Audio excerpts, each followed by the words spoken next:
Victoria Park, a Porte mit a groben Kerk in Victoria Park. Jeder eine redt euch die Beine, fällt auf Steine, verliert die Zeine. Liegt in Choppet, in der Nose ist Kappet, man läuft versoppet in Victoria Park. Jutke geht mit Rachel sei Wok. Victoria Park, sie ein Ski in ein Sock in Victoria Park. Nachman begeit mit sein Wab. Victoria Park, Landsleit sichern dort ein Job in Victoria Park. Dort geht Chaite, am Moit fin Lite, sie ist die Dritte, sie wohnt in City. A Reuter Benny, die Gruppe Annie, die gestippelte Fanny in Victoria Park. Am Meidl Tizi und sie geil Victoria Park, ihr Chossen will sie dort sehen in Victoria Park. Liegt auf dem Groß Victoria Park, heute gezeugen wie aus in Victoria Park. Heute Betten, in Kischen, in Glätten, in wo wir heiraten, wo's gern du schatten. Der Chossen ist a Dicke, in sie ist a Schicke, so oben bei der Chassene in Victoria Park. Ai, ai, ai, ai, ai, ai, ai, ai, ai, ai, ai, ai, ai,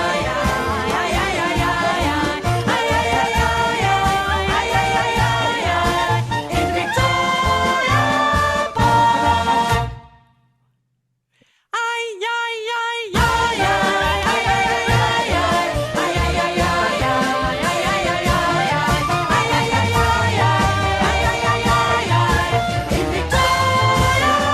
ai, ai, in Victoria Park. Shalom Aleichem, teure Freund von Yiddish. Ich heiße Kolja Baradulin und ich bin der Direktor von Arbeiterring-Programm. It's a real honor and pleasure to introduce our distinguished guests who are an important part of our Yiddish program.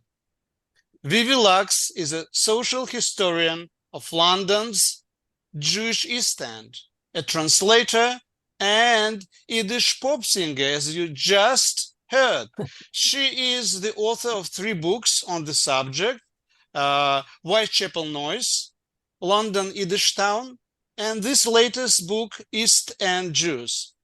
Vivi is a cultural activist in London, co-runs the Great Yiddish Parade, is the vice chair of the Yiddish Cafe Trust, and is the co-host of the triple award-winning Cockney Yiddish Podcast. She sings at the Cockney Yiddish repertoire with the groups Klezmer Klub and Katsha'nes. Vivi is a devoted student of our Yiddish program and has been taking our advanced Yiddish classes for years. Vivi's new book covers the flourishing years of the London Yiddish press between 1884 and 1954, especially concerning Yiddish immigrant life in London East End. The sketches she introduces range from satirical and funny to expressive and moving. They were written by well-known and locally popular authors. In this presentation, Vivi Lachs and our distinguished Yiddish language teacher, a Lehrerin von Hunderte und Hunderte Studenten über der Gorer Welt, Sheva Zucker, will perform some of the sketches and discuss their themes. You can write your questions and comments in chat, and we will dedicate some time to answer them after the presentation. Ich danke euch beide, Vivi and Sheva, and I thank all of you who join us for this event. I hope your curiosity about East End Jews will be greatly rewarded. Vivi. Thank you very, very much, Kolja, and it's a great pleasure to be here, in particular being here with Sheva, who is an inspiring teacher and who I've known now for some years, and it is completely delightful that to be doing this with her. So I'm going to share the screen. and hope I find the right thing. Again. Okay, can you see it, Sheva? Yes. Okay. Should I start? Yeah, go for Should we it. start conversing? Yeah. Okay. So Vivi is a terminal Yiddish student, I would say. So, like many of you, it's a wonderful Krankheit. And I'm going to start this in a way that I hadn't anticipated. But last night, just by chance, or not really by chance, but my husband and I watched Virginia Woolf's Mrs. Dalloway Oh. and with Vanessa Redgrave, and it's really it's a very good adaptation. And I'm thinking, is this the same London? Is this the same place? Because the times are the same. 1923. You certainly have things that cover those times. So tell us a little bit about the London Yiddish milieu what are the periods that your book covers, and tell us a bit about what life was like for these Yiddish speaking Jews, and of course about the Yiddish press, because that is your focus. Well, it's not Virginia Woolf, and it's not her Mrs. Dalloway. Um, there's differences in class, there's differences in tone, there's differences in theme. They are worlds apart. So the book concerns from the mid 1880s when lots of Jewish immigrants were coming into London. And they came in to London's East End. That was really the first port of call. It was very near the docks, and they came there. They came there hot on the heels of other immigrants who had come there, particularly the Irish. So there was an Irish population in the East End of London. They then moved east, and it was taken over by the Jewish population. Later on, there are other populations that come in as immigrants come into that area. And it's important because those immigrant groups had things to do with each other as well.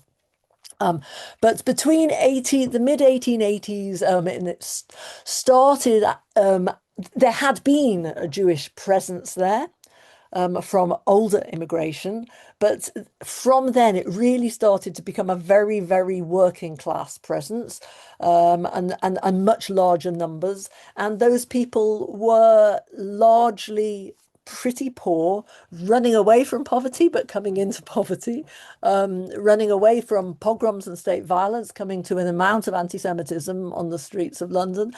And but they built up this wonderful, wonderful culture. In a way, not for that long. I mean, the book goes from, as you can see on the title there, oh, it doesn't say it on the title actually, 1884 to 1954, around those dates. Starting off in 1884 because that's when the Yiddish press began in London, and sort of from that immigrant community. And 1954 is really the sort of end of the popular Yiddish press. And there are sort of two aspects to this community. So we have all those immigrants who are speaking Yiddish coming in, but there's already a community there, and the community that's already there are English speakers, and they are much more wealthy, and they've moved up, and their firm aim is to get these immigrants middle class as quickly as possible.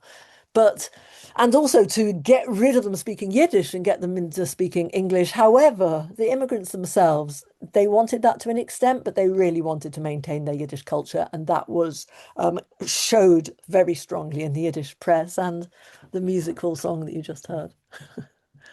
Okay. And about how many publications? It's almost, you can't even count them, I think. Well, I mean, extraordinarily, we're talking about a population around the turn of the 20th century. We're talking about a population maybe of 120,000 people there, but there's a lot of trans migrants at the same time because a lot of people are going on their way to America. So you have maybe even at sometimes double that. So the Yiddish theatre is really vibrant and the Yiddish press is really vibrant. There's a book called Yiddish Culture in Britain by Leonard Prager, and it's the Bible for all researchers into British Yiddish culture. And He has a list of around 300 publications, not books, I mean, sort of like Zeitschriften, newspapers and periodicals and literary supplements and so on, not including any synagogue supplements and all other things. But what's important to realize is that that is a false feeling of the sort of vibrancy, because some of these papers, like Die Milchoma Telegraph, lasted for maybe 3 issues, and other papers like Die Welt, the World, which was a wonderful paper, but only lasted a couple of years. So you are like, they're very restricted. So these papers are coming and going and coming and going. Mm-hmm. I imagine some might even have been just kind of mimeographed and stapled things. Who knows? I don't know if that's possible as well. Did you want to show that panel or that you were showing at the beginning, or that picture with all the, or no? Okay. This one. I think what you I'm not seeing it. Maybe. Oh, are you seeing me moving through? No, I'm not. Is anybody else? I'm gonna. Yes, we do. Yes, oh, you do? sure. Okay, then don't worry about me. I'm on the next page, which is, so I was on the page which showed a whole load of different papers. Okay, here we go. Sure. Okay, sorry. My fault. Can you see it now? Yes, yes, I do. Good. And I hope everybody else does. They're probably smart. And what you can see also there is at the bottom in the middle is Theaterspiegel, so it's a theatre one. At the top on the right is the Zeit, which was a daily paper. The Ovent Nayas at the bottom right was a newspaper that was the evening paper of the Zeit. The Yiddische Stimme just above that is a later paper from the 50s, and that's a weekly paper. Loshen and Leben on the bottom left is a literary journal. The Alberta Freien just above it is a socialist paper. So they're all coming from different angles, different positions, and are around for different amounts of time. And all of these out of London? Or yes, they're all out of the Yiddish Express started off out of Leeds, but then moved to London fairly quickly. But the press that came from London was going across the country. Mm-hmm. I see. Good. So now, one of the genres that you talk about a lot in your book, and of which you bring many examples, is the feuilleton, in Yiddish, the feuilleton. I won't even try it in English. Can you tell us a little bit about that? And then I'm sure we'll be hearing some of those. Yeah, just to say, in English, there isn't really a word from it. People will say feuilleton because they don't really know how to pronounce French. But, and in Hebrew, it's feuilleton. So whether you pronounce the L or not, makes no odds. It was a genre that started off on the continent and from the 1800s became very popular. And it's a very specific genre, but it's also very different one to the other, if that can be so. What you'll notice on all of these images here is above the feuilleton is a black line. And it's like below the black line. So below the black line is delineating from the news of the day and everything that's going on in the world, usually horrible things and horrible things for the Jews.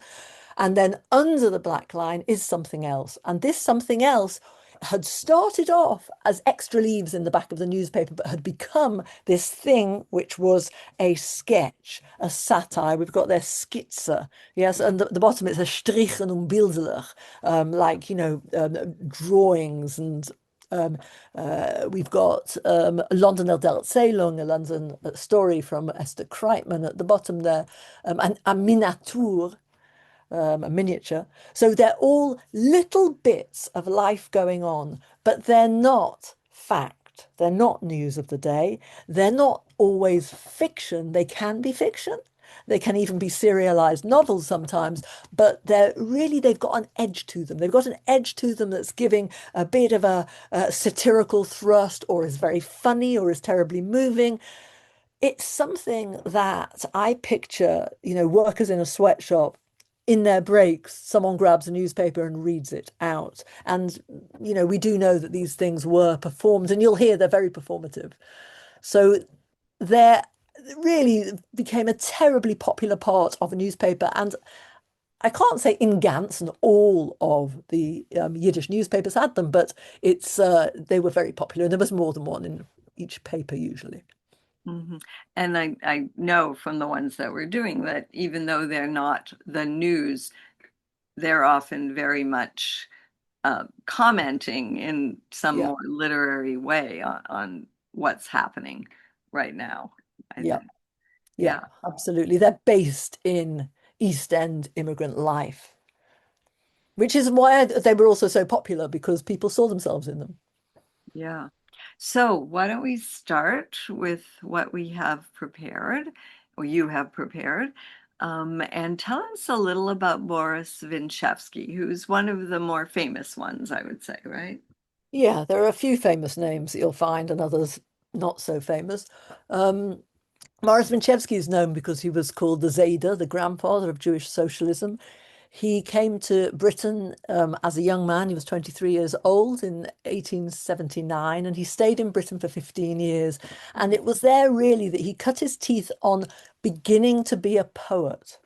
He was actually, and he wrote poetry about strikes and wrote hymns for the masses when they're on demonstrations. And it's really like powerful stuff, which is very, marching songs. And he also wrote a whole series of very, very moving songs about children in poverty in London. And he was particularly popular, and some people say this is why he was called the Zayda as well, because he wrote a feuilleton which was ongoing called the Meshuggah Philosoph. Meshuggah Philosoph. Sometimes the Meshuggah Philosoph in England, sometimes Bilder von a Meshuggah Philosoph, and so on. And the crazy philosopher was a grandfather, and it's between a grandfather and his grandson. And he wrote lots and lots of really crafted feuilleton. And he was very, Prager says, he was the king of the feuilleton, really, of the Yiddish feuilleton, and certainly in London that was so. So he was writing between 83 and 93, I guess, for those 10 years. And we're going to look at one called Reformierte Nezer. And should I start this? Yeah, start. You start. So this is okay,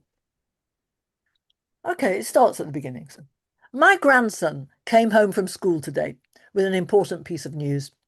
A friend of his told him that one of his other friends heard that his father had read in the paper that some clever bloke in America had said that he found a way to reshape noses. What an amazing place America is. As my grandson says, the plan is not to make noses better at smelling. In this respect, the Yankees don't need better noses, but to make noses more attractive. The nose reformer says he can make flat noses prominent and protruding noses fatter. He can make long noses short and short noses long. To sum up, he is some sort of magician who can make your nose look however you like. Reformierte Nezer. Mein Enkel ist heint gekommen von Schul mit a wichtige Stickel Neues. Wie seine Rachaver hat ihm gesagt, hat jenem sa Freund gehört, als sein Vater hat gelesen in a Zeitung, als in Amerika hat sich gefunden a Mensch, a Chochem, welcher sagt, als kann übermachen Nezer. A wunderbare Medina, Amerika. Wie mein Enkel sagt, ist der Plan nicht zu machen, als Nezer sollen können besser der schmecken. In dem Prat darf Yankee Ganev kein besseren Nos nicht, wie hat, sondern als Nezer sollen haben mehr Chein. Der Nosreformer sagt, als kann machen platschige Nezer beulet und zu a rausgestarzte flacher. Kann machen lange Nezer kurz und kurze länglich. Bekitzer, kann machen von eier Nos, was wilt allein. Azamin mechashef is Then many of my English Jewish acquaintances came to mind. Whether they are gentlemen or not, the most important thing is to look English. And what prevents them from looking English is their unfortunate nose. What a fortune the nose reformer would make at the eastern wall of the Bayswater Synagogue. For as you must know, although the Jewish aristocrats are Jews in the synagogue, everywhere else they strive to be John Bull Englishmen, and their long beaked noses torment them. Dann sind mir aufgekommen auf die Gedanken, viele von meinen bekannten englischen Jiden. Jiden, was ja Mensch, nicht Mensch, ist bei seiner Kleinigkeit. Die Hauptsache ist äußern wie Engländer. Und was dazu stört sie sehr unglücklicher Nose. Was für ein eigens mit Geld der Amerikaner Nose-Reformer wird gemacht in die Ein-Misrachwand von Bayswater Synagoge. Denn muss wissen, als heute die jüdischen Aristokraten seien in Schul Jiden, willen sie in alle andere Erter sein reine John Buske Engländer und sehr hekerdicke lange Nose macht sie aber schon groß in Neuem. So I've composed a little ditty that you can see here in print. Readers, bring your noses. My partner here proposes to reform them into what your heart desires. Long one, shorter, narrow, broader, he'll just do whatever it requires. Large to slight, thin put right, amaze your sense of smell along the way. Pale or glowing, straight or flowing, never again ashamed from this day. With brand new flair when sunk in prayer, compliments will then fly to and fro. So bring your noses to smell the roses. But before you do that, you must first blow. That's not so poetic. Now, where do we get hold of this chap? Bei mir ist Zucker in die Gedanken geboren geworden, ein klein Gedichtele, welche merkt sein gleich da in Druck. And now you can see what a wonderful job Vivi has done. Bringt die Neser, liebe Leser, und mein Schutef wird sie reformieren. Kurze, länger, breite, enger macht Brüder, lasst ihm nur probieren. Größe, kleiner, Größe, schöner, stark verlegte Neser macht schmecken. Blasser, Räte, gleich verdrehte macht wenn sollt sich nur nicht schrecken. In Injonim von Minjonim und von Chevres, wenn willt sich mischen, bringt die Neser, liebe Leser. Nur zuerst müsst ihr sie wischen. Das ist etwas nicht poetisch. Okay, so that was so interesting to me because I remember when I was growing up, that was a big deal in America for Jewish girls to fix, I think that's what they called it, fix their noses or have a nose job. So yeah. Me too. I mean, it was like in school, like there were people who had their noses done. This is 1890. Uh-huh. Yeah. No, that is not We when I aren't was that old. growing up. But it's interesting that I guess it continued or kind of went underground and then came back again. I have no idea. But yeah, good. So let's go on to something of a little bit more of a serious vein and tell us a little bit about Yankele. So I don't know anything about Yankele. Yankele is a pseudonym. I mean, you can sort of guess sometimes who pseudonyms are. There is a pseudonym dictionary. You can look and find people. I haven't been able to find out who Yankele is. I might have my suspicions, but that's pointless. So why people are using pseudonyms? They're using them sometimes because they're writing in lots of different newspapers and they want to not have their full name in each paper. They're writing them because they might be writing something they don't want to know who's written it. There's lots of reasons but it's really common, isn't it? It's really common in Yiddish writing for writers to use pseudonyms. And this is a particularly interesting piece. It's written during the First World War and it's about the London hospital. And the East End has two huge roads running through it, and that sort of makes up the East End, the Whitechapel Road and Commercial Road, and they make a big triangle. So you've got the two roads like coming like that, and then you've got all sorts of Jewish life happening in between that. And on Whitechapel Road, there is this huge edifice of the London Hospital. And that's what this is about, because during the war, and of course, because that's a hospital, later there was a Jewish hospital as well, the London Jewish Hospital, but during the war, you've got Jews in there, you've got non-Jews in there, but during the war, you obviously have a lot of soldiers coming back wounded. And so this is called An Evil Decree Against Flower Sellers, written by Yankel in 1915. The hospital needs, just to say, sorry, that we're reading little bits of these, so they're sometimes slightly cut up, so bear with us. The hospital needs money, and flowers are an unwanted luxury, a superfluous item, even for the sick. A large placard hangs on the hospital wall with an inscription in clear, bold letters. As this is a very bad time for hospitals, with so many patients and everything so dreadfully expensive, we request visitors not to bring flowers to their sick friends. It will be better to give the money to support the hospital. And the impoverished flower sellers see it as an evil decree. Visitors heed the sign and shake their heads in refusal when the sellers confront them at the entrance with bunches of flowers in their hands. Their income grows less by the day. A Gzere auf Blumenverkäufers. Der Hospital nötigt sich jetzt in Geld, aber Blumen, das ist ein ungewünschter Luxus, ein übrige Sach, a viele Verkranke. Und auf dem Hospital ist rausgehangen a große Brett mit einer Aufschrift in große beulete Äußers.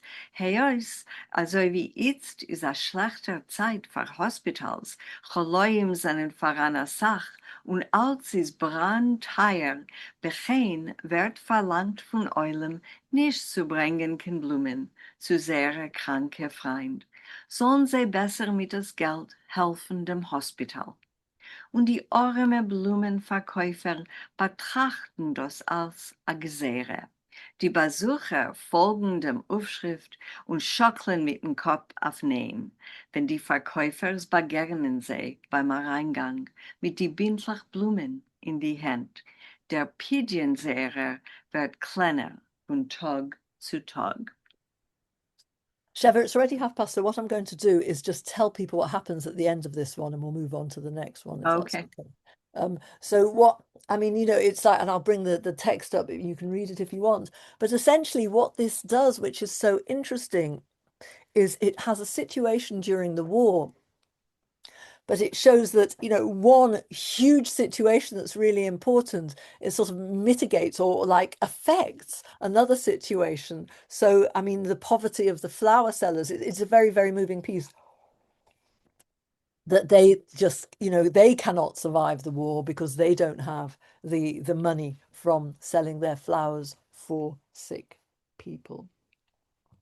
Okay, let's go on to a funny one.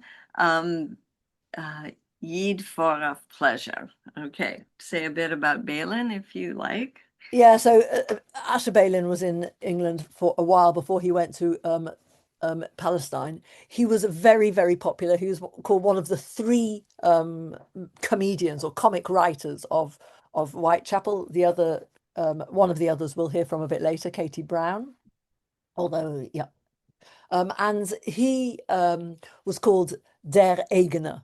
So it sometimes is Fun der Eigener or Funan Eigener. They different ways of calling him that. He wrote hundreds of feuilletons, and they're all really very funny and slightly edgy. And you'll see what the edginess happens. And Sheva's going to read this just in Yiddish, and I'll be moving on through the slides so you can get the translation. Okay, so this seems to have a bunch of names. A Schochen mit a Kar, a Nesia kin Westcliff, mit darf kriegen a Goy. That's probably the main one.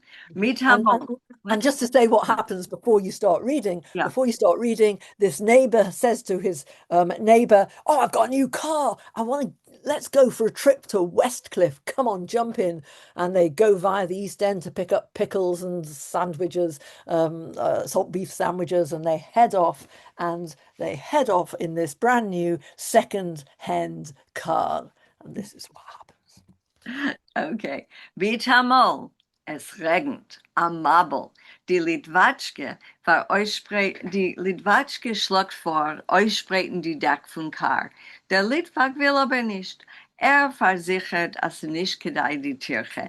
Der Regen wird bald aufhören. Erst, wenn wir sind schon alle durchgenetzt und durchgeweht, stellt ab die Kar und sagt, Äfscher, wollt der Plan gewähnt zu nutzen dem Deck? Wir kriechen beide herab und ziehen die Deck. Lass sie sich nicht. Der gelle Schwager geht an Eize. Wir darf kriegen a Goy. Wir stehen a hübsche Zeit und gucken heraus auf a Goy. Endlich kriegen wir. Der Goy kommt zu, zieht über die Deck, wir bezahlt ihm und wir fahren weiter. Die Kar geht schon nicht wie früher. Sie glitscht sich her und hin und geht wie ein Schicker. Ort ist sie rechts und ort ist sie links. Die anderen Cars fahren vorbei, bloßen Scheufert, Kies Gedäules und die Driver schilten dem Litwak und straschen mit Kulakes. Nimmt es aber ruhig. Wer hört sie? Teinet Sie verginnen nicht, was Jid hat euch a Kar. Plötzlich a Glitsch und a Quitsch und a Zschrrrr. Was ist? A Kleinigkeit. A Rod hat geplatzt. Kriechen wir beide herab, mein Litwak nimmt herab die Reserverod, was hängt auf der Kar, und wir beide bemühen sich überbeiten die kranke Rod auf der Gesunter. Aber ein nächtiger Tag, es geht nicht. Wir sind beide ausgeschmiert wie die Ruches und stehen mit ausgestreckter Hand und wissen nicht, was zu tun. Der Gellerschwager geht von der Kar an Eize. Wir darf kriegen a Goy. Endlich kriegen wir a Goy. Die Rod wird angetan und wir fahren weiter. Okay.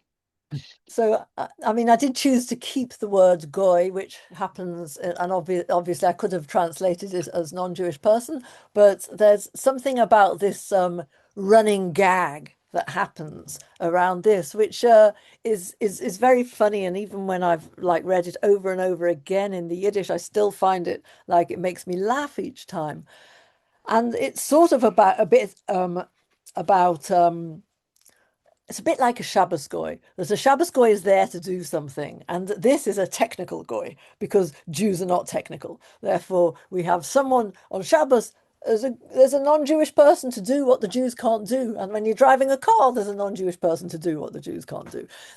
So he's making fun of that. He's making fun of Litvaks, and he's like, and also it's just to say that in the East End of London, you mainly got Galiciana. So it's mainly a Polish population. Of course, there are people from other places in Eastern Europe. And in the north of the country, and where I was brought up in Liverpool, we came through the East End. I'm from a Polish Hasidic mishpacha originally, but we went up to Liverpool where they were mainly Litvaks. So in the north of the country in Britain, you've got more Litvaks, and in the south, so he's making fun. Right. It's actually, as they always do. Jackie Mason of later days has a very similar sketch about Jews and, does he say goyim? Gentiles, I think he says. Mm-hmm. And about how, when the Jew is driving and his car stops, he goes, "It stopped." And the Gentile is under the hood. He's got his tools. He's fixing. He's doing. The car keeps going. But, obviously it's a stereotype. There were some very handy Jews. I even had some in my family. But yet somehow I feel justified in saying, well, I'm Jewish. I can't really do anything of these technical things. Okay. So the next one brought up, this was by Liskey, who I think is probably one of the finest of the writers. Say something. The thing that struck me about these London sketches was how Jewish they were and how they really depicted I mean, although there were many worker and, left wing, but you really see that the average Jew is still, it seems to me, very much entrenched in Jewish life and goes to shul and davens and makes a minyan and whatever. More so, it seems to me, than the American Jew, or at least the American Jew that's being written about in the press at the same time. So could you say something about that? I mean, partly that might be right. I mean, I think that the sort of worker tradition in New York was stronger. It was a bigger population, and so although there was a strong socialist community in London, there, I think synagogue was very much a part of people's lives, whether they went or not, actually. But the interesting thing is hard to tell because of the writers, because in the writing, I mean, all of these writers probably, or almost all, went to yeshiva. So they all know and had religious upbringings. They all know this material. They all use it in their writing. So this is but of course there were hundreds of small shuls. The pictures you're seeing now is some of the bigger ones. The one on the right is the Machzika Hadass, which was a large shul with a Talmud Torah. The one in the middle is the Jikava Stiebel, which my great grandfather Nissen Lachs was the beadle, I don't know what you call that in Yiddish. Shamus. In Shamus. I don't know what you call it in American. I mean, do you use the word beadle? No, it's Caretaker, in all whatever you English call the shamus. Yeah. translations, but it's a shamus. Yeah, no, so the shamus of that. And the interesting thing is in this collection, there are two stories about a Sefer Torah. But this story by Liski is really fascinating because Liski is a verbrennte Sozialist. I mean, he's like and he's married to a verbrennte Kommunist. And between the two of them, they're like, they're really not engaging with religion, but they are, but they are in their stories because some of this is happening in the East End. So I shall begin by reading it, Mendel and the Sefer Torah. Mendel was a docker. He worked loading and unloading the ships. The local Jews called Mendel the Goy, and although the streets around Whitechapel are inhabited only by Jews, he was not the only Goy amongst them. Under the bridge in the deep, damp recesses, coarse-faced Jewish stallholders stood hawking their wares. One evening, the men under the bridge grabbed Mendel on his way back from work. There were dark shadows under his eyes. His rough forehead was damp. Like yesterday and the day before, there was a smoking cigarette stub between his thick lips. The Jews under the bridge needed Mendel. They were waiting for him. Mendel ist gewesen a Docker, gearbeitet bei die Schiffen. In der Dosiker Gegend hat man Männlein gerufen a Zunamen, Goy. Und Chotsch in die Gässlach herum Whitechapel wollen Tage Leute Jiden, aber doch Mendel dort nicht gewesen der Einziger von die Goyim. Unter der Brick, wie das Gejäg hat sich getragen durch die tiefe, feuchte Lächer, seine gestandenen Jeden mit grobe Pennymer haben gehandelt bei die nasse, steinerne Wand. Die dosige Jeden haben einmal in einer Nacht der Männlein unter der Brick. Mendel ist nur was angekommen von der Arbeit. Unter die Augen ist ihm gewend schwarz, der harte Stern feucht. In Mäul ist ihm gelegen ein Stickel Zigarettel. Die Jiden unter der Brick haben auf ihm herausgeguckt. How are you doing, Mendel? They greeted him. They didn't inquire about his family because Mendel didn't have a wife or children. His years stretched out around him like the empty branches of a leafless willow tree. The men began by drawing him into a conversation about the greyhound races, which also brought in a bit of money from time to time. Then they gradually got down to brass tacks. What do you think? Oh, we won't have to ask Mendel for long. He's sure to contribute. The rabbi's been looking for him. So what about it, Mendel? Do you want to have a share in the Torah scroll? You won't have to put much into it, and it will definitely stand you in good stead. The men under the bridge have been talking about the Torah scroll for weeks, and today there had been an especially big discussion. Jewish rag dealers with time-worn, troubled faces carrying sacks of second-hand clothes had suddenly gathered from the surrounding streets. They were telling each other excitedly that the rabbi had promised to celebrate the Torah scroll with a party. There'd be plenty of brandy. How do you do, Mendel? Haben sie ihm aufgenommen, nicht gefragt auf sein Haus gesinnt, weil Mendel hat nicht gehabt, kein Weib, nicht kein Kinder. Hat seine Jahren ausgetragen wie ein Puss der Werbe, tragt euch seine ledige Zweigen.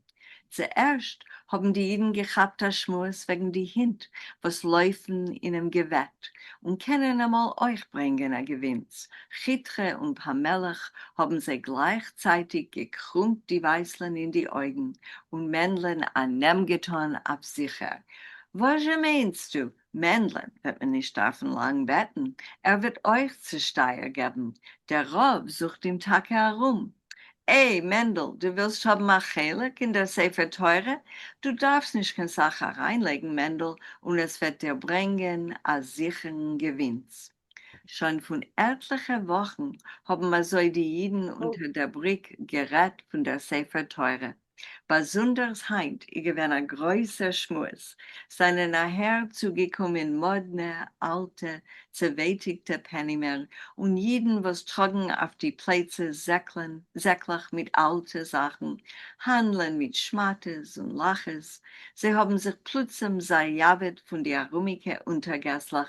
Sie haben einer dem anderen verkauft abgenitzte Recklach, zerrissene Häusen und haben erzählt, als der Rebbe hat zugesagt zu praven dem Siyama Sefer mit a Knack.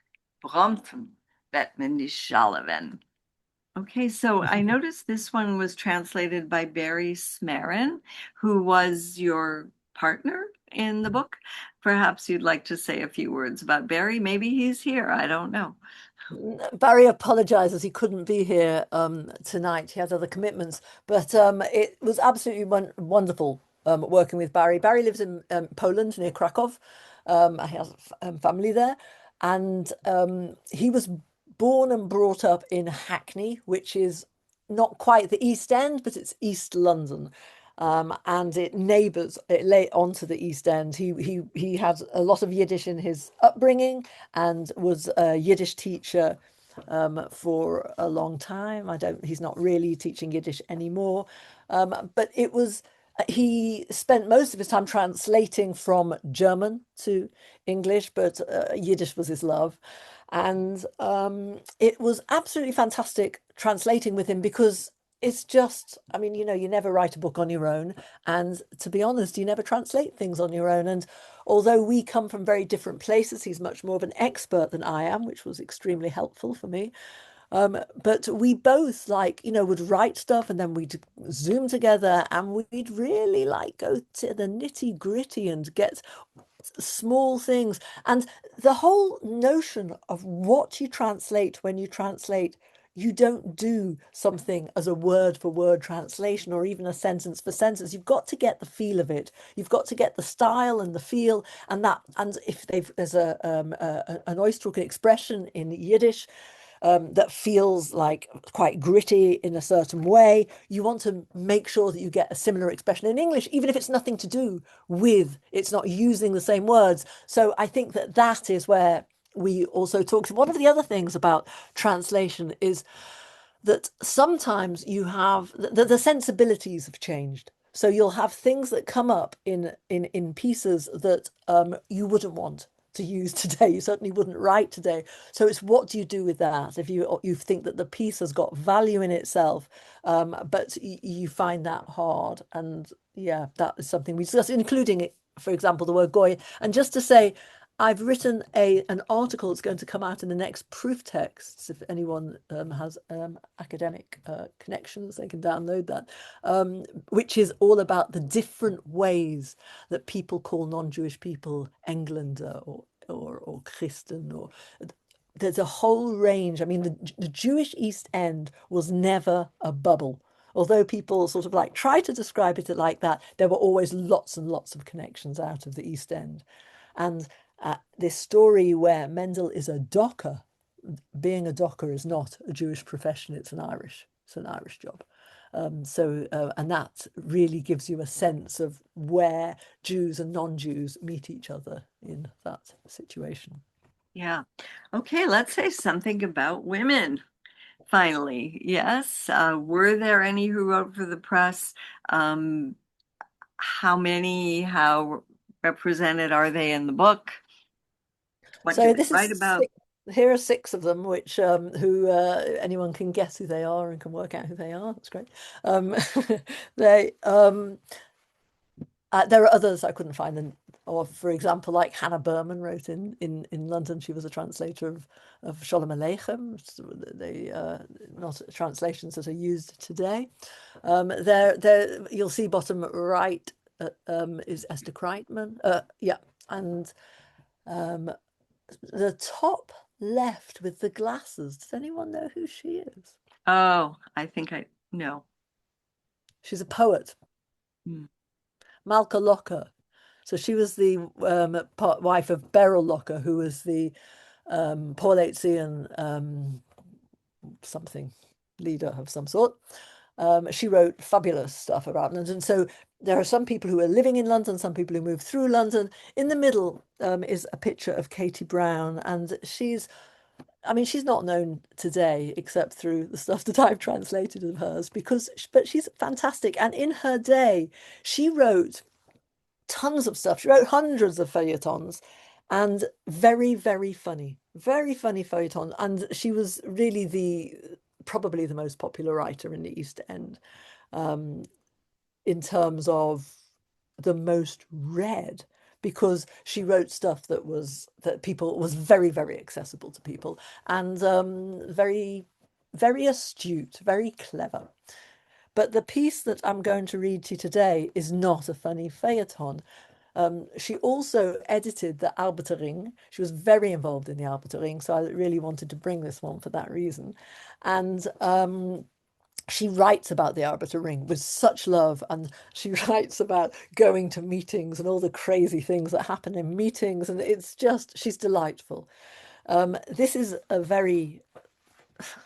pretty sad little piece, but it's very beautiful, and I just thought I'll read you at least a bit of it if we have time for it. Okay. Yes, we do, but you'll do it just in English, I think. I'm just going to do it in Just English. to say, to her credit, Heather Valencia did include Katie Brown in her collection, Wie Groß Yeah. Vergnügen, and I'm forgetting if Heather did that with the co-author. If she did, forgive me.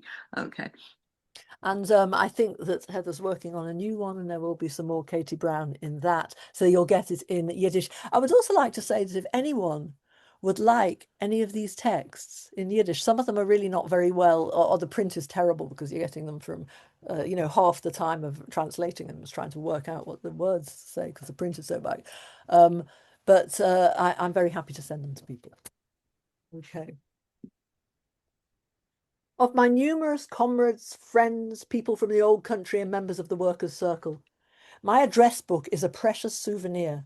It often happens, especially in hours of loneliness, that I open the book and browse through it slowly, stopping at each page, having a good look, and images from long ago arise before my eyes. Each address has a special value for me. I find myself back again amongst my close friends in pre-war times, in warm and cosy houses, discussing all sorts of interesting subjects. We debate and argue, and I'm engulfed by a huge longing for those days and nights, and even for those times which back then I had thought were very boring. Now only ruins remain at each address, broken, destroyed houses and families torn apart. Everything is a memory of downfall and annihilation. The addresses are now no more than tombstones, cold, dead, monuments to what once existed and will never return in the modern world. And I am overcome by a strong desire to destroy the address book with all its contents, which has in any case already outlived its life and is worthless. However, recently my book was enriched with 3 new addresses, very important and necessary ones. And the 3 new addresses are more awkward, harder, blander, and nothing to compare with the simple, familiar addresses of my friends. They consist of large, difficult numbers and characters without words and without meaning. They stumble and dance like strange shadows in front of my eyes and make my head spin. In writing such addresses, I have to make a big effort so that, God forbid, I don't make a mistake, don't switch one character for another, because it is these very addresses that have such value and significance for me now. They are the addresses of my 3 sons in the army. And when I open my book and pause at these last 3 addresses, my 3 beautiful boys appear before me, young, fresh, with innocent faces, with sweet smiles that fill me with joy and hope for a better world, a more beautiful future, a dream that all mothers dream about their children. But reality is so strong and powerful. It destroys all fantasies and dreams. Cold, real life has taken my 3 sons away from me, and in their place I am left with nothing more than 3 large, difficult addresses that lend beauty to my address book and won't let me destroy it. Wow. Okay. Do we have time for the Donyach? Yeah, I mean, I think just to say that yeah, I think we do. But that although she says they've taken them away, they weren't killed in the war, but they are away from her, and she's worried about them at this stage. And people reading the Arbeiter Ring, what she was editing, the newspaper, they would have known that as well. Mm-hmm. Were you able to find these sons in your work, or Yes, Brown isn't yes. so I easy mean, to find? But no, I mean, finding that's another talk. Maybe someone can another ask me that in the talk. questions about finding the writers, because it was fascinating. But I think you wanted to say something maybe about The transit kind of thing. yeah. Yeah, so as you mentioned at the beginning, London was really a kind of a transit point where people came. They didn't expect necessarily to stay. They thought they would move on to America, to Palestine, to Berlin, I don't know, various places. But yet they stayed perhaps long enough to make their mark and on the London press. And in this last one, also by a woman, maybe you can say a few words about Rachel Donyach as well. That isn't really the main theme of it, but we see this reflected in the various characters that she mentioned. So, Korrekturen, how did you translate that? Corrections, I think. Corrections, okay. Yeah. So Donyach was the librarian of the Jewish reading room. Just to say that there were someone recently sent me something saying there were 3 Jewish reading rooms in the East End, and I thought, actually, I'm not sure how many Jewish reading rooms there were in the East End. There was a Whitechapel Gallery that had a Jewish reading room. There was Adler Hall that had a Jewish reading room. There was the Workers' Circle that had a Jewish reading room. There was the Shelter that had a Jewish reading room. There were Jewish reading rooms everywhere. There were lots of libraries around the East End, and that is also a fascinating subject, and one of some sadness, because the question is, what happened to all those books? I mean, I'd hope that some of them went to Yivo, some of them went to the Yiddish Book Centre, but we have, and there are some in the British Library, but there was a lot of stuff that got thrown away, which is. But I'm going to read you a bit of this, and you'll get a sense of the people who come and go, and you'll recognise some of the names. As soon as I had, so this is about, Rachel Donyach is writing a memory from, she's writing it in, I can't see the date though, what date is that? It says 43. Thank you, 1943. It's in the But it's heft. a memory from 1900, and it's a memory of trying to teach Hebrew in the East End, because there was a Ivrit be'Ivrit, Hebrew in Hebrew, and it was a new style, and she was trying to teach it, and she was setting it up. So she's talking about the people. As soon as I had risen to teaching in the lofty heights of the West End, Whitechapel naturally didn't suit me anymore. I had to have a respectable address. We quickly moved to Clissold Park Road, the Mayfair of Whitechapel. So, in need of business cards, I ran over to Naroditsky. Naroditsky was the major publisher of Yiddish material and books, and enthusiastically told him my story and ordered cards. "Nu," he said, "now you'll get 3 square meals a day." Und so bald, wie ich sich derhäuben zu die heuche Fenster, hat mir Whitechapel natürlich schon mehr nicht gepasst. Man muss doch haben an Adress. Haben mir sich sofort reingezogen in Etzem Clissold Park Road, die Mayfair von Whitechapel. Und jetzt muss man doch haben Karten. Läuf ich zu Naraditzkin und ich erzähle ihm die Meise mit größeren Peiles und bestell Karten. Nu sagt jetzt wird haben Shalashudas alle Tag. He knew what he was talking about, because up to then, getting one meal a day was a miracle. You see, Yosef Brenner was then a typesetter for Naroditsky, and Naroditsky's print shop was next door to Isaac's fish shop, and there lies the miracle. Brenner had no more than twopence a day to spend, so he would come home with a big bag of chips, fried potatoes, and the Agudat Hamorim would sit down at the table.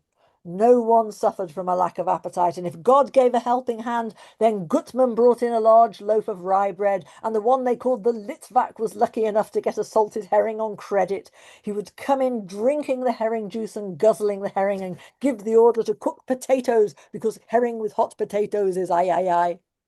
Mrs. Creditor knew that the famous Hebrew poet Gnessin had a nasty cough. She would take the last glass of milk from her little children and would bring it to him. I myself, the mistress of the house, had learned how to cook a large pot of pea soup without meat. And so we used to prepare our meal every evening with a skip and a song. The only thing that was missing was the sound of the shofar. Now, Naroditsky said, we can have 3 meals a day, every day. Hat schon gewusst, was hat gerät, weil bis damals ist die Einsude a Tag euch gewesen Alpines. Der Heine, also wie Brenner, ist geworden ein Bacher Satzer bei Naroditsky und Naroditskys Druckerei ist gewesen neben Isaacs Fish Shop und da liegt der Ness. Brenner hat mehr wie 2 Pennies a Tag nicht vermocht auszugeben. Und doch pflegt kommen mit der größten Pack Chips, geprägelte Kartoffel. Und Chevre Melamdim pflegen sich geben a Satz am Tisch. Kein Appetit hat Chalile nicht gefällt. Und als Gott hat geholfen, hat Gutmann gebracht der größten Laben Schwarzbräut. Dem, was man hat gerufen Litvak, hat gehabt a Skule zu kriegen a gesalzenem Hering auf Borg. Fleckt reinkommen, trinkendig die Heringgrossel und zatzkendig sich mit dem Hering und geben dem Befehl zu kochen Kartoffel, weil Hering mit heiße Kartoffel, ei. Mrs. Creditor, wieder, hat sich bewusst als der größere hebräische Poet Gnessin, hat a größen Hust. Fleckt sie wegnehmen die letzte Glas Milch von ihren Pitzlach Kinder und fleckt es reinbringen für Gnessinnen. Ich allein, die Akeres Habayis, hab sich ausgelernt kochen a größen Top Arbesup und Fleisch. Flecken mir otta so praven unser Sude. Alle Abend beschire wie Simre. Es hat nur gefällt der Kohlschäufer. Jetzt, sagt Naroditsky, weil wir kennen haben Shalashudas alle Tag. So I guess the two kind of wanderers or people that were there for a time would be Gnessin, a famous Hebrew writer, and for those interested in Celia Dropkin, sort of her love obsession before she came to America. And he did ultimately die, I think, from this Hust. So it wasn't too funny. And of course, Brenner, who became a very famous Hebrew writer. Yeah, and Brenner was an anarchist who absolutely hated living in London for the period of time that he did, and he felt the anarchism wasn't strong enough, and the community, the workers weren't active enough. I know he died. He's buried in Berlin. Is that where he went after, or he went to Palestine? He went to Palestine, but somehow he's buried in Berlin. I saw his grave there. Good. So before we take questions, just tell us, how do we get this book? So before I do that, I'm just giving you a link on the screen for the Cockney Yiddish podcast. Sorry that my lights, for some reason, have just gone out. I think there must be a fuse that's gone. You You look can still more see. you look more mysterious. Oh, okay, that's good. I'm pleased to hear that. And so yes, and or just look up Cockney Yiddish, and you'll have lots more stories, and you can download them, and you can download the texts. And for the book itself, there is a 30% discount at Wayne State University Press if you use the code LAX30. If you're in Britain, there's also a discount, and you can email me at vivilachs@gmail.com, and I'll find the link for that. I'm sorry I didn't put it on here, and anywhere else I'm not sure, but just go ahead and find it. It's already in chat, this link, so people can start ordering now. Well, wait till the end. So, Vivi, when you say Cockney Yiddish, was there an accent in Yiddish that British people had, or? It wasn't really an accent. I mean, it's interesting because when you look at the word like bagels and beigels and bagel and beigel, and people sort of say, who says bagel, who says beigel? And in the East End, they said beigel because mainly they were from Poland. But people like to say, oh, it was Cockney, because the Cockney is the sort of I sound as well. So, I mean, is there an accent?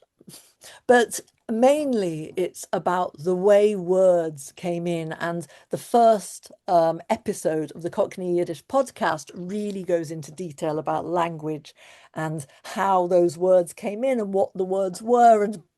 And the interesting thing is the words, there are words in Yiddish that came into sort of like Cockney language as well. The people in the East End, I mean, used those Yiddish words, and there were words that came into Yiddish from English. There's a lot of Vivi and Sheva, so I want to use this opportunity. Baruch, can you spotlight me? Yes, thank you. It was really incredible. Thank you so much. It was so enthusiastic and warm and charming and satiric, and I love it. And we don't have many questions, but we have. I don't think you had time to follow the chat, but there is an interesting comment. Hi, I would like to contact Vivi about a possible interview for Radio Sefarad, the Internet Communications Project of the Federation of Jewish Communities of Spain. Could you please send me her contact? And there is an email, so I'm sending to you later. And Zolzan mit Mazel. And thank you. And my email's on the screen here, so just email me. Thank you very much for getting in touch. There is also a couple of interesting comments, and one is from a participant who is writing, my intro to Yiddish and the East End was a lecture in the 1970s by Bill Fishman, Oliver Sholem. It inspired me to learn Yiddish and was life-changing. Bill Fishman is a hero of the East End, really. I mean, he's a fascinating person, and he spoke Yiddish, he spoke Sylheti, actually. There was a Bengali population living there. He spoke the language that they spoke. He would go around. He gave a lot of tours of the East End. I really feel like I walk in his footsteps when I give tours of the East End.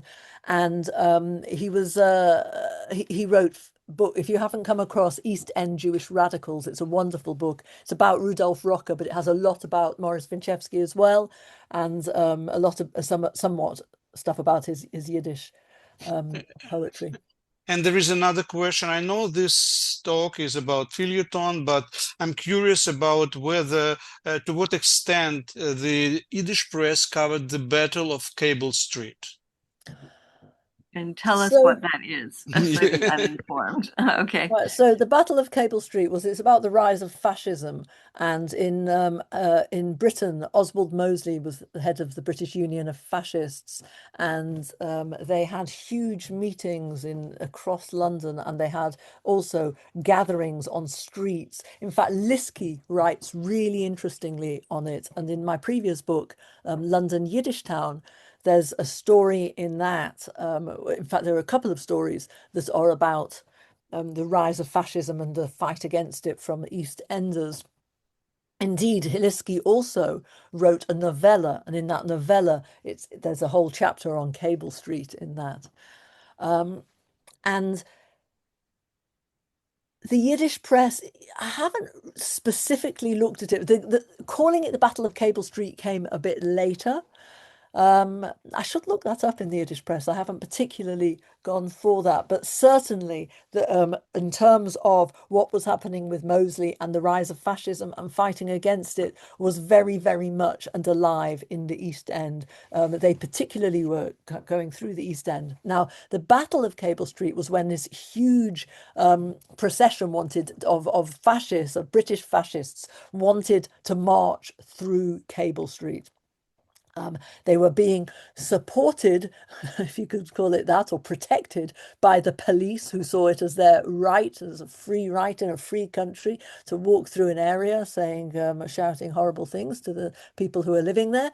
And they were not able to do so because although the Jewish Chronicle told people, stay at home, we don't want to make a fuss, people came out in their thousands and they were not able to get through. They were rerouted. They were not able to get through there. And eventually the police told them to disperse and they went in a completely another direction. So it is seen as a very positive thing. Of course, it didn't end fascism, and fascism still was very prevalent in London. And so, yes, I mean, in all sorts of different ways, it does come up in the press, of course. I see that there were two hands. I could see one is Shelby. Hi, Shelby. And Borach or Kolya, maybe it says two others raise their hands, view. But I can, Naomi and Dina. Yeah, I think if people would like, we can certainly take Vivi. No, we can only take their questions, not because they are participants, not panelists. So what was written, Shelby was interested if Herzl wrote feuilletons. I think he did, but not in Yiddish. Not in Yiddish, no. And there were comment another. Let me go real quick. I think that we will share the video and also the chat. So because to go now all over, Dina, what so ironic is that many of what are called the Black Irish have every Jewish looking features. Author Donald Donnelly, for one, could have passed for Jewish. And there was, Dina, I think, another comment from you. No, something from Naomi, I think. Sheva, I would need to go through the entire chat. Naomi, if you can write your question, if you have one right now, so we will definitely get to it. Dina, was there a large group of Jews in Leeds? Right. Right. Yes, there was a significant population of Jews in Leeds. And in fact, in terms of the early Jewish immigrants that were there, I can stop this share content. In terms of the early Jewish immigrants that were there, the workers there had slightly different situations. In fact, there were slightly different situations, whether they're in London or whether they're in Leeds, whether they're in Manchester. And in London, the sweatshops, or what we called workshops, we didn't really call them sweatshops, they were small. They were smaller places, and they weren't factories. In Leeds, they had factories, so they were much sort of like bigger, and they were quite a strong worker community there. And as I said, the Yiddish Express started off there before. Obviously, they had more money in London to produce newspapers and a wider readership. Good. Shelby, please write your question in the chat. I think you also asked, you commented, not for nothing was Catholic-born Rudolf Rocker called the anarchist rabbi, which is... Yeah. I mean, it was interesting. Rudolf Rocker, so he's a German speaker. He learned Yiddish in order to be able to, and he wrote in Yiddish a little bit. In fact, David Mazower put something up on Facebook recently, yesterday. just a book that he has where he'd signed his name in Yiddish, which was very sweet. I don't think he wrote very much Yiddish. People made fun of his Yiddish. Certainly, they said the German Yiddish, but he was he was a very important character, and he really lived his politics and his partner Millie Whitcomb. And they didn't get married, but that was a political statement. They were very important, both of them, for anarchism, both in Britain and across the world. Yeah, I think we have. Wait, Kolya, I don't remember which issue, but way back when, there was an article in Affenschwell by Marvin Moshe Zuckerman about Rudolf Rocker of Yiddish. So there is a Zuchtzettel, you can find it. I see also Perl Schiffer had a question, I believe. I mean, if they're not in the chat, Sheva, we don't know. It was. Let me just. So there is now the question: who was the author of the novella that featured the Battle of Cable Street? That was Liski. So that was Yehuda Isama Liski, and it was a novella called. Sorry, the name escapes me at the moment, but I can write to you about that. Drop me a line. Good. So we have 2 minutes left. So if there are dozens of comments, Ashenem on a hartzigen Dank, like for a beautiful, beautiful presentation. Okay. Thank you very much to the Workers' Circle, to the Arbiter Ring, and to Sheva. A big hug and thank you so much. You're a real pal. Yes, Sheva. A hartzigen Dank, and Baruch Bloom, who really makes all this process to go so smoothly and beautifully. Baruch hartzigen Dank.